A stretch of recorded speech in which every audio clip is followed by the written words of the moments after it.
Notiplaneta.com.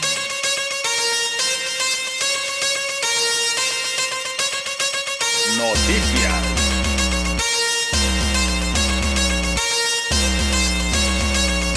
Tu canal.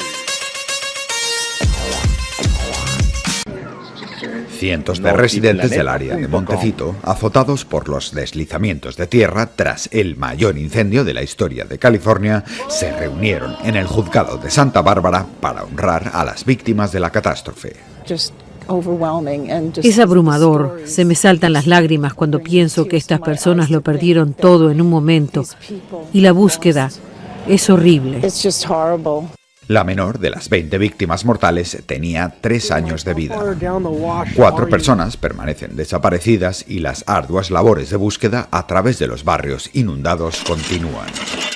Estamos tratando de eliminar capas de barro para llegar a los posibles huecos. Farolas y hasta piscinas han quedado totalmente enterradas bajo el lodo y 73 viviendas fueron destruidas. Los bomberos han de verificar además la solidez de los cientos de hogares dañados. Mientras, la autopista 101 permanece cortada en el condado de Santa Bárbara, bloqueada por el barro. Emil García es uno de los supervivientes. Vi caer barro y escombros, así que pisé los frenos y acto seguido sentí un golpe por la derecha. Un árbol cayó sobre mi auto. El sábado por la tarde se encontró el cuerpo sin vida de Pini Tsuritepa, la víctima número 20. Su hija de 2 años, Lidia, se encuentra entre las desaparecidas. Su hijo de 6 años y su suegro de 79 también fallecieron durante los deslizamientos. Arturo Martínez, Voz de América, California.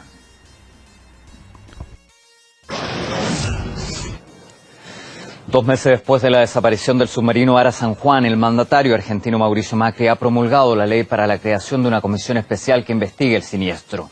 Estará compuesta por 6 diputados y 6 senadores nacionales que se encargarán de indagar en la circunstancia de la desaparición, búsqueda y operaciones de rescate de la embarcación perdida. La ley también estipula que los familiares de los 44 tripulantes del submarino fallecidos podrán asistir como observadores a las reuniones de esta comisión. Breve. Al menos 2 muertos y 65 heridos deja un terremoto que sacudió la costa sur del Perú. Según datos del Instituto Geofísico del país, el sismo de magnitud de 6,8 se produjo en el océano a 56 kilómetros de la provincia de Arequipa. Luego hubo una réplica de menor intensidad a 32 kilómetros de la costa. El movimiento telúrico causó cortes de electricidad y dejó daños en la infraestructura. La información sobre 17 desaparecidos en una mina de la región difundida por medios ha sido desmentida por las autoridades locales. ¿Cómo está, Farid? Cuéntanos cuáles han sido las declaraciones más destacadas del canciller ruso. Bueno, en el edificio del Ministerio de Relaciones Exteriores, en presencia de gran cantidad de periodistas de diferentes medios internacionales, Sergei Lavrov ha hecho el resumen del año 2017 y según Sergei Lavrov, uno de los temas de más relevancia ha sido, y bueno, sigue siendo, la crisis siria. Sergei Lavrov ha destacado el papel de Rusia, Irán y Turquía en la normalización de la situación en el país árabe. Así, él ha destacado la iniciativa de los diálogos en Astana, los que dieron también un impulso tan necesitado a las negociaciones en Ginebra. Al mismo tiempo, también Sergei Lavrov ha criticado a Estados Unidos por su papel destructivo. Según Sergei Lavrov, la meta principal de Washington en Siria podría ser la desintegración territorial del país. Asimismo, también él ha criticado duramente los planes de Washington de crear las zonas especiales de seguridad fronteriza con posible despliegue de numeroso contingente militar. Vamos a escuchar al ministro de Relaciones Exteriores ruso.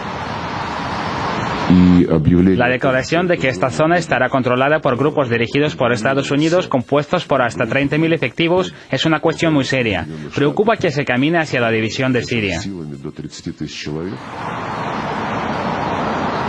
También uno de los temas de suma importancia es la tensión en la península coreana. Según Sergei Lavrov, Estados Unidos se estaban intermitiendo y también afectando la situación en el peor momento posible el año pasado, de hecho intentando socavar todos los avances en la normalización de la gran tensión vinculada con el programa nuclear de Pyongyang. Asimismo también Sergei Lavrov ha declarado que toda esta situación crea enorme tensión al nivel internacional. Asimismo también él ha declarado que es contraproducente en la postura de Donald Trump y de Estados Unidos sobre su presión a Teherán. Así cualquier reconsideración de los acuerdos con el país persa podría desembocar en las consecuencias, podría conllevar algo muy negativo según Sergei Lavrov, y todo eso también crea enorme ejemplo de disuasión para Pyongyang, que ve toda esa situación cuando el país persa cumple con todas sus obligaciones, pero de todas maneras está intimidado por Washington. A Kim Jong-un le exigen suspender su programa nuclear a cambio de levantar las sanciones, mientras precisamente en esto se basan los acuerdos entre la comunidad internacional e Irán. Y si ahora estos acuerdos se ponen de lado y le dicen a Irán, cumpla con sus obligaciones y nosotros le imponemos las restricciones, imagínense a sí mismo en el lugar de Corea del Norte. Les prometen a los norcoreanos retirar las sanciones si frenan su programa nuclear, pero si lo suspenden, nadie les librará de las sanciones. Así, Estados Unidos ha sido mencionado en la mayoría de las respuestas, pero con connotación negativa. Así, según Sergei Lavrov, a veces cuando Estados Unidos ve que todo va contra su voluntad, simplemente acuden a un juego sucio, están empezando a intimidar con las sanciones a otros países, lo que evidencia que Washington no quiere jugar de manera justa y no quiere una competencia sana con otros países. Por desgracia, nuestros colegas estadounidenses y sus aliados aún quieren llevar a cabo una política basada exclusivamente en el dictado y los ultimátumos. No quieren oír el punto de vista de otros centros de la política global y con ello, de hecho, no quieren aceptar una realidad en la que se está creando un mundo multipolar. Así también durante esa rueda de prensa, Sergei Lavrov ha alabado el papel de Ecuador en la solución de la situación con Julian Assange. El canciller ruso ha expresado que espera que todas partes involucradas demuestren la sensatez. Y bueno, lo que sí ha recibido una nota y calificación totalmente positiva en esa conferencia de prensa ha sido el tema de las relaciones bilaterales entre Rusia y los países latinoamericanos. Y también, según Sergei Lavrov, hay enorme potencial en lo que se refiere en el futuro la relación entre Rusia y las organizaciones regionales como por ejemplo la CELAC. Te agradecemos, París, por esa información. Turquía amenaza con eliminar las fuerzas de seguridad fronteriza que Estados Unidos busca crear en Siria. La reacción de Ankara se debe a la idea estadounidense de formar estas unidades con milicias kurdas. Al mismo tiempo, la diplomacia siria tilda estos intentos de agresión abierta contra su soberanía e integridad territorial. Profundizamos en este tema con Simeón Senderov, quien tiene los pormenores. ¿Cómo está, Simeón? Cuéntanos primero que todo, ¿qué es lo que lleva a la crítica por estos pasos que pretende dar Estados Unidos? Pues precisamente a la crítica lleva esa decisión de Estados Unidos y precisamente de la coalición estadounidense de formar esa fuerza de seguridad fronteriza en Siria. Pues estamos hablando de cerca de 30.000 efectivos, la mitad de ellos ya la tienen, están trabajando con los árabes, pero también con los kurdos. Y aquí es importante también destacar que para la otra mitad están todavía buscando a más militares, están contratando a más personas, están entrenándolos. Pues cabe decir y fijarnos un poco en geografía dónde se ubica esa fuerza de seguridad fronteriza. Estamos hablando de la frontera entre Siria y Turquía, también entre Siria e Irak. Y si te fijas aquí hay otra línea que va precisamente por el río Éufrates. ¿Y qué pasa? Aquí divide al país en dos partes. Una parte es donde hay más control de las fuerzas del gobierno de Siria y otra parte donde hay más control de la oposición armada. En este contexto, pues RT ha preguntado a la coalición liderada por Estados Unidos cuál es el objetivo principal. Dijeron en una respuesta que se trata de una nueva misión para derrotar al Estado Islámico y prevenir su resurgimiento. Aquí cabe destacar qué es exactamente lo que van a hacer en este territorio. Se trata de una actuación bajo el mando de las fuerzas democráticas sirias. También van a controlar los puestos de control y, eso es muy importante, se encargarán de la limpieza de la zona de los explosivos. Sí, tratándose del tema kurdo, ya lo veíamos recién en el mapa. ¿Cuál ha sido la reacción por parte de Turquía? Bueno, hubo bastante tensión, Mauricio, y es que hay declaraciones de todos los representantes, hablan de medidas preocupantes, de que pone en peligro la seguridad nacional y que también dicen que se está creando un ejército terrorista. De hecho, el presidente del país ha asegurado que va a luchar contra los terroristas, tanto en Turquía como fuera, y ya ha dicho que ha amenazado a este ejército que recién se está creando. Vamos a escucharlo. Estados Unidos ha formado un grupo terrorista a lo largo de nuestras fronteras. Nuestra tarea es acabar con estos terroristas antes de que nazcan. Erdogan además agregó que el ejército turco está atacando a los kurdos en el noroeste de Siria y que continuará haciéndolo, y dice que espera que pronto el problema sea resuelto. Claramente, porque el problema del Kurdistán no solo afecta al norte de Siria, también al sur de Turquía y también a Irak. Te agradecemos, Simeón, y para analizar esta situación hemos contactado con el historiador César Vidal. Destaca que no es la primera vez que Estados Unidos juega la carta de los kurdos para lograr sus intereses, los cuales, dice, siguen siendo agresivos hacia Rusia. Estados Unidos ha jugado eventualmente la carta de los kurdos, pero nunca hasta el final. Recordemos que en la primera guerra de Irak los llamó a sublevarse contra Saddam Hussein y luego no movió un dedo para apoyarlos contra Saddam Hussein, que permaneció años en el poder. En estos momentos los kurdos cubrirían un doble objetivo. Por un lado, proporcionar material proxy, por utilizar el lenguaje de Estados Unidos en esta guerra, y en segundo lugar debilitar la situación del presidente de Turquía. Las fuerzas que son partidarias de la intervención en Oriente Medio en Estados Unidos, que no era originalmente la intención de Trump, pero que el presidente Trump está en buena medida atado de manos frente a esa situación, lo que pretenden es que ese triunfo ruso, ese triunfo de Assad y esa derrota de aquellos que apoyaban al terrorismo islámico no sea tan claro. De alguna manera, que el resultado final sea un resultado en tablas. Y la manera para mantener un resultado que al menos sea en tablas durante estos días es aumentar los contingentes armados que se enfrentan con Assad. Las delegaciones de Corea del Sur y Corea del Norte han reanudado las negociaciones bilaterales. La segunda ronda se centra en la presencia de un grupo artístico norcoreano en los Juegos Olímpicos de Invierno. Según el representante de la delegación de Seúl, la composición de la selección olímpica norcoreana se decidirá en la reunión del Comité Olímpico Internacional el 20 de enero. Asimismo, las partes siguen negociando sobre la reunificación de las familias separadas. Las consultas se celebran en la localidad fronteriza de Panmunjom, en la zona desmilitarizada. El primer encuentro tuvo lugar el pasado martes tras 2 años de silencio bilateral.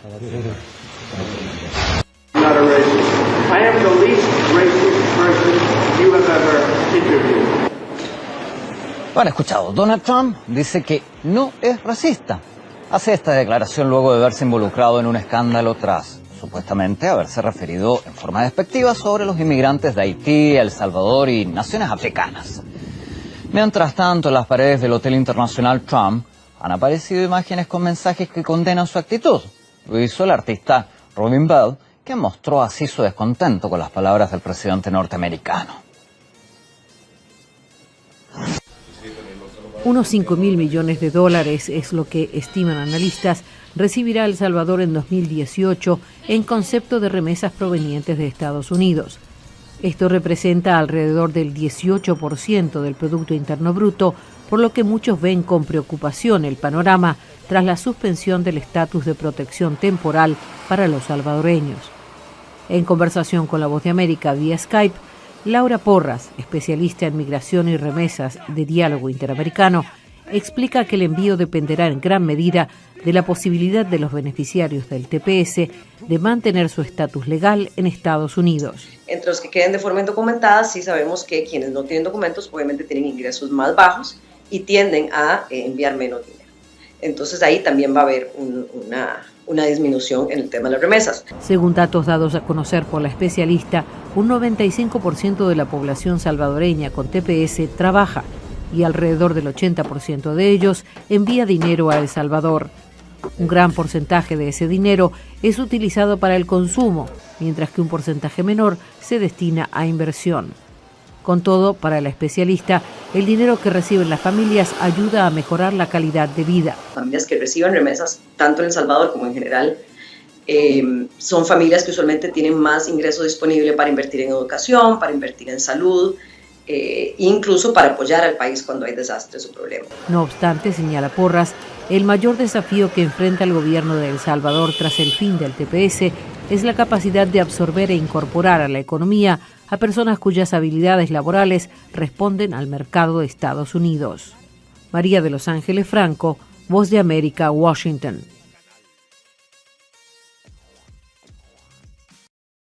Ante la falta de resultados concretos a las conversaciones que se han generado entre el gobierno y la oposición de Venezuela, el movimiento cívico opositor Soy Venezuela informó que no hay otra opción sino pronunciarse pacíficamente en contra del gobierno de Nicolás Maduro.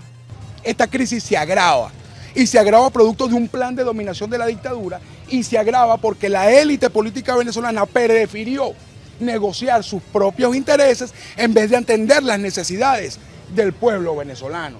Otra posición dentro de la oposición es la de la dirigente María Corina Machado, quien aseguró que ese diálogo que se está realizando en República Dominicana no tendrá resultados positivos para el país. ¿Cuánto tiempo más? El tiempo se acabó y esta farsa de diálogo hay que cerrarla de una vez por todas, porque hay que asumir qué es lo que el régimen quería. El régimen quería, queridos venezolanos, parar la presión internacional. El presidente Maduro, en contraposición, insistió en el diálogo como única vía para solucionar los conflictos. Reiteró que este año se realizarán elecciones y denunció que Venezuela sufre una persecución diaria por parte de la derecha internacional. Saben muy bien ustedes que nosotros estamos siendo sometidos a un plan permanente de agresión. La agresión económica internacional, la persecución financiera contra nuestro país no ha cesado ni por un segundo. Otro grupo de independientes, por su parte, hizo un llamado a Lorenzo Mendoza, presidente de la conocida Empresas Polar, para que evalúe la posibilidad de asumir una candidatura presidencial. Álvaro Algarra, Voz de América, Caracas. O una manifestación cualquiera. Nos encontramos aquí porque... El número de muertes por cáncer de mama ha disminuido en un 30% en Estados Unidos desde que se introdujo la mamografía en la década de 1970. Esto se debe a que cuando el cáncer se encuentra temprano, las posibilidades de vencerlo son mayores. Las mamografías son las mejores herramientas de detección disponibles, pero no son 100% precisas. Una mamografía puede parecer normal, incluso cuando hay cáncer, y puede verse anormal a pesar de que no hay cáncer en el seno.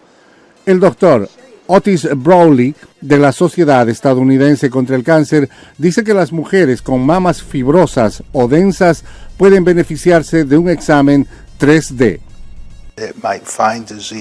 Puede encontrar una enfermedad que necesitamos encontrar que una bidimensional no lo hace.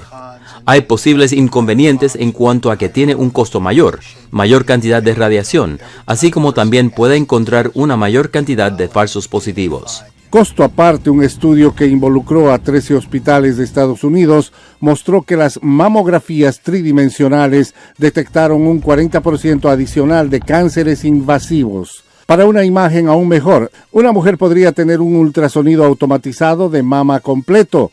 La ecografía de mama completa no usa radiación y toma hasta 5.000 imágenes del seno. Se están realizando estudios para descubrir qué técnicas son las más efectivas. Henry Llanos, Voz de América. Hola Erika, cuéntanos cómo ha sido el transcurso de este operativo. Ya es oficial, a través de este comunicado, el gobierno venezolano ha informado que ha desmantelado a esta agrupación liderada por Óscar Pérez, uno de los cabecillas de la llamada resistencia opositora. Se trata del mismo hombre que el pasado 27 de junio robó un helicóptero de un cuerpo de seguridad del Estado venezolano y además atacó con explosivos y ametralladoras las sedes del Tribunal Supremo de Justicia, donde también hay un preescolar de los hijos de los trabajadores de esa zona, y también el Ministerio de Interior, Justicia y Paz. Este lunes, desde muy temprano en la mañana, se ha desplegado esta operación de seguridad en una zona que queda aproximadamente a unos 30 minutos del centro de la ciudad de Caracas. El país entero se enteró de la situación por el propio Óscar Pérez, quien difundió a través de las redes sociales una serie de videos donde reconocía que estaba negociando con las autoridades su entrega. Luego aseguró en posteriores grabaciones y videos que no lo estaban dejando entregarse y que supuestamente estaban buscando asesinarle. Sin embargo, en esos videos se le ve fuertemente armado con fusiles automáticos y de guerra, chalecos antibalas y cascos blindados. Además, decía que tenía a su poder civiles. Importante destacar que el comunicado del gobierno ha dicho que se intentó explotar un vehículo y que en forma alevosa atentó contra efectivos policiales que estaban negociando su rendición. Dos efectivos policiales resultaron asesinados y 5 más están heridos en este momento. También destaca el comunicado que quienes abrieron fuego contra los funcionarios fueron abatidos y que hay otros 5 capturados. Es importante destacar ahora que hasta el momento no se sabe cuál es el estado de salud de estas personas que resultaron heridas. Es muy probable que se anuncie en las próximas horas esto, tal como está por esperarse, el discurso del presidente Nicolás Maduro, quien va a rendir su memoria y cuenta anual ante la nación, esta vez ante la Asamblea Nacional Constituyente. Así que es muy probable que tengamos información detallada de esto durante este mensaje anual. Bueno, pues estaremos muy atentos al transcurso de la investigación sobre todo este operativo. Muchísimas gracias, Erika, por esta información en directo desde Caracas. Lo único que quedó firme en el costado occidental del puente fue esta estructura de concreto de unos 20 metros. Desde ahí más de 50 personas, entre Cruz Roja, bomberos de Cundinamarca, Defensa Civil, policía y personal de la empresa coordinaron el rescate de los trabajadores. 7 camillas y varias ambulancias fueron captadas desde el patrullero del aire. En el precipicio, en medio de la vegetación, también se registraron varios grupos de socorristas en su intento por llegar hasta los trabajadores que cayeron luego del desplome. Del segmento que colapsó solo se alcanzan a distinguir algunos bloques de lo que era la viga principal de soporte. También parte de la torregrúa con la que se movían los materiales, y el resto, placas de concreto desmoronadas que rodaron por el abismo hasta el cauce del Río Negro. En medio de los tirantes del puente roto quedaron el contenedor que hacía las veces de campamento y la maquinaria con la que se adelantaba la parte final de la obra. La vía entre Bogotá y Villavicencio colapsó por cuenta de la emergencia. Caravanas de buses, camiones y vehículos quedaron represados antes del kilómetro 63. Juan Pablo, gracias. Y la nueva vía Bogotá-Villavicencio, de la que hace parte este megapuente, es un proyecto de alta importancia estratégica para la infraestructura y la economía en Colombia. La obra incluye 3 tramos. El viaducto colapsado está en el tramo 2, que tiene 28.9 kilómetros desde El Tablón hasta Chirajara. Este es el sitio de la caída del cañón del Chirajara, que tiene una profundidad de 286 metros. La parte que se desplomó está en el costado occidental de la megaestructura, es decir, en el trayecto hacia Bogotá. Vamos a otro punto de la información con Luis Alfredo Zapata. Luis Alfredo.